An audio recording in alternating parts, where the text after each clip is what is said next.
সবাই আশা করি ভালো আছো।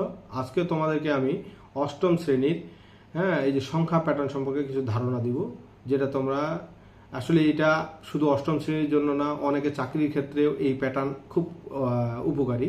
যেটা মনে করো যে চাকরির ক্ষেত্রেও বিভিন্ন প্যাটার্ন আসে যেখান থেকে উত্তর করতে বলে, সেটারও দরকার আছে।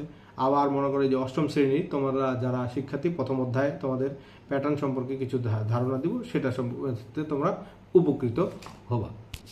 দেখো শিক্ষার্থী বন্ধুরা, আজকে অষ্টম শ্রেণীর প্যাটার্ন সম্পর্কে আমি তোমাদের ধারণা দিব। যেমন হচ্ছে প্যাটার্ন কি আসলে একটা নির্দিষ্ট নিয়মে গঠিত পুনরাবৃত্তি বা ছন্দ।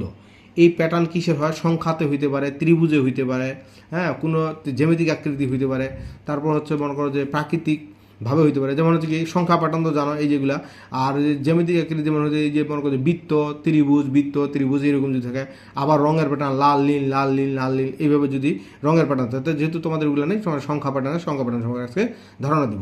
এই সংখ্যা প্যাটার্ন কিন্তু দেখো এখানে আমি লিখে রাখছি যেন ভিডিওটা শর্টকাট হয় আর কি। যোগ প্যাটার্ন কোনগুলোর মধ্যে এই যে 2 করে যোগ করছি না, 2 যোগ 4 যোগ 6 যোগ 8 এরকম, 3 যোগ 6 যোগ 9 যোগ 12 এরকম করতে পারে। তারপর বিয়োগ প্যাটার্ন কোনটা? এখন বিয়োগ মনে করো এখানে আমি 10 থেকে 5 বিয়োগ করলে কত? 5 হয়। 5 থেকে 5 বিয়োগ করলে কত? 0 হয়। 0 থেকে 5 বিয়োগ করলে -5 হয়। -5 থেকে আরও 5 যদি বিয়োগ করি তাহলে কত হয়? -10 হয়। এটা হলো কি প্যাটার্ন? বিয়োগ প্যাটার্ন। এখন হচ্ছে গুণ প্যাটার্ন। গুণ দেখো এই যে প্রথম হচ্ছে 2 এর সাথে 2 গুণ করলে 4, 4 এর সাথে 2 গুণ করলে 8, 8 এর সাথে 2 গুণ করলে 16। এরপরে সংখ্যাটা কত হবে? নিশ্চয়ই 16 দুগুণে কত? 32। তারপর 32 গুণে কত হয়? 64 হবে। এখন দেখো এই যে ভাগ প্যাটার্ন, 81-কে 3 দ্বারা ভাগ করলে কত হয়? 27, 27-কে 3 দ্বারা ভাগ করলে 9, 9-কে 3 দ্বারা ভাগ করলে কত হয়? 3 হয়। 3-কে 3 দ্বারা ভাগ করলে আবার কত হবে বলো তো? 1 হবে। ঠিক আছে না? এটা হলো তোমার কি প্যাটার্ন? ভাগ প্যাটার্ন। এখন হচ্ছে মিশ্র প্যাটার্ন, এটা সবচেয়ে ইম্পর্টেন্ট।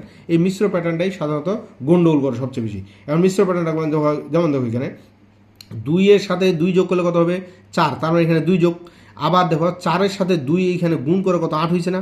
আবার 8-এর সাথে কি হয়েছে? 2 যোগ হয়ে গেছে, 10 হয়ে গেছে। আবার 10-এর সাথে 2 গুণ হয়ে গেছে না? 2 গুণ করে 20 হয়ে গেছে। তার মানে একবার 2 যোগ, একবার 2 গুণ, একবার 2 যোগ, একবার 2 গুণ। এবার দেখো 44, এই যে 22-এর সাথে 22-এর সাথে 2 গুণ করছি, তার মানে কত? 44। 44-এর সাথে আবার কি করছে? 2, এবার কি করছে? যোগ করে কত হয়ে গেছে? 2 যোগ করে কত হয়ে গেছে? 46। তাহলে এরপর একটা নিশ্চয়ই গুণ হবে 2, তাহলে 46 দুনা কত হবে? 92। এরপরের সংখ্যাটা এরকম। তারপর হচ্ছে বর্গ প্যাটার্ন। বর্গ মানে বুঝো তো, স্কোয়ার যেগুলো। স্কোয়ার যেমন 1/স্কোয়ার 1 হয়, 2/স্কোয়ার 4, 3/স্কোয়ার কত হয়? এই যে 1/স্কোয়ার, এটা 2/স্কোয়ার, এই যে 3/স্কোয়ার, এটা 4/স্কোয়ার, এটা 5/স্কোয়ার, এটা কত? 6/স্কোয়ার। তাহলে এরপরের সংখ্যাটা কত হবে? নিশ্চয়ই 7/স্কোয়ার, তার মানে কত? 49 হয়। এগুলো হলো বর্গের প্যাটার্ন। তারপর হচ্ছে ঘনের প্যাটার্ন। ঘনের প্যাটার্ন হচ্ছে কি? যেমন কিউব। ঘন মানে কি? কিউব। 1-এর উপর কিউব করলে কত হয়? 1 হয়। তারপর 2 এর পর কিউব করলে 8 হয়। 3 এর পর কিউব করলে কত হয়? 27 হয়। 4-এর পর কিউব করলে 64, এরকম 5-এর পর কিউব করলে কত হবে? 125। এবার 6-এর পর কিউব করলে 216। তো এরকম মনে করো যে এগুলো হলো ঘনের প্যাটার্ন। তা ফিবোনাক্কিটা কি? এই ফিবোনাক্কি প্যাটার্নটা দেখো, এটা হচ্ছে যেমন 0 আর 1 এখানে বাড়ছে কত? 0 আর 1-এ যোগ করলে কত হয়? এই দুইটা যোগ করলে কত হবে? 1 হবে। আবার এই দুইটা যদি যোগ করি তাহলে 1 আর 1-এ যোগ করলে কত? 2 হয়। 2 আর 1-এ যোগ করলে 3, 3 আর 2 যোগ করে কত হচ্ছে? 5। এবার দেখো এই দুইটা যোগ করে 5 আর 3 যোগ করে 8 হয়েছে না? 8। এবার 8 আর 5-এ যোগ করলে 13। এবার হচ্ছে কি 13 আর 8-এ যদি আমরা যোগ করি তাহলে কত হবে? 8 3 11, 1 হাত হলে এটা 21 হয়। এবার 21 আর 13 যোগ করলে কত হবে? 3 আর 1-এ কত হবে? 4, আর 2 আর 1-এ 34 হয়। এগুলো হলো ফিবোনাক্কি, মানে পরপর দুইটা পদ যোগ করে তৃতীয় পদ। ঠিক আছে? এখন পরেরটা দেখো, এটা তোমাদের বইয়ের 9 নাম্বার অঙ্কগুলো আছে। এগুলো হচ্ছে কি দেখো, এই যে সংখ্যা প্যাটার্ন, এগুলো একই সংখ্যা বাড়তেছে কিন্তু এগুলো যোগ প্যাটার্ন। দেখো এই যে 7 থেকে 12 5 করে বাড়ছে না? এখানে তোমরা করার সময় এখানে লিখবা পার্থক্য কত বোঝায়? 5 করে। তাহলে 5 করে যদি হয় 32 আর 5 37, এরপরে সংখ্যাটা তাহলে কত হবে? 37-এর সাথে 5 যোগ, তাহলে কত হবে? 7 5 12 42। কি বুঝে গেছে? তার 42 আর 5 কত? 47। এইভাবে এখানে দেখো 6 থেকে 17 কত করে? 11 করে বাড়ছে প্রতিটাই। তো এরপরে সংখ্যাটা হচ্ছে 11। এই যে দেখো এখানে হচ্ছে 39 আর 11 যোগ করলে 50, 50 আর 11 হচ্ছে কত? 61। এবার 61 আর 11 যোগ করলে কত হয়? এখানে 2, আর এখানে 6 আর 1-এ কত হয়? 72।